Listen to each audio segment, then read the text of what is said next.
తిరుపతి ప్రజలు ఎన్నో సంవత్సరాలుగా కోరుతున్న రిజిస్ట్రేషన్ సేవల విస్తరణకు రాష్ట్ర ప్రభుత్వం కీలక నిర్ణయం తీసుకుందని జిల్లా ఇన్ఛార్జ్ మంత్రి, రెవెన్యూ, రిజిస్ట్రేషన్, స్టాంపుల శాఖ మంత్రి అనగాని సత్యప్రసాద్ తెలిపారు. రేణిగుంట సబ్ రిజిస్టర్ కార్యాలయాన్ని విభజించి తిరుచానూరులో నూతన సబ్ రిజిస్టర్ కార్యాలయాన్ని ఏర్పాటు చేయడం ద్వారా ప్రజలకు మరింత సులభంగా, వేగవంతంగా సేవలు అందుబాటులోకి వస్తాయని పేర్కొన్నారు.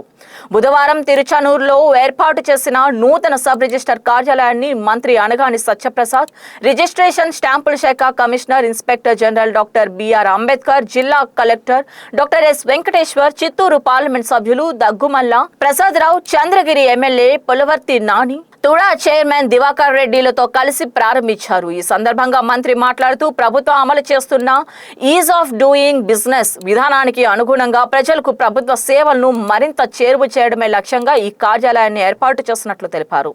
తిరుచనూరు ప్రాంతంలో ఉన్న పాత సచివాలయ భవనాన్ని ఆధునీకరించి తాత్కాలికంగా సబ్ రిజిస్టర్ కార్యాలయంగా మార్చినట్లు తెలిపారు. భవిష్యత్తులో శాశ్వత భవనాన్ని నిర్మించి అత్యాధునిక సాంకేతిక సదుపాయాలతో ప్రజలకు మరింత నాణ్యమైన సేవలు అందించేలా చర్యలు చేపడతామని చెప్పారు.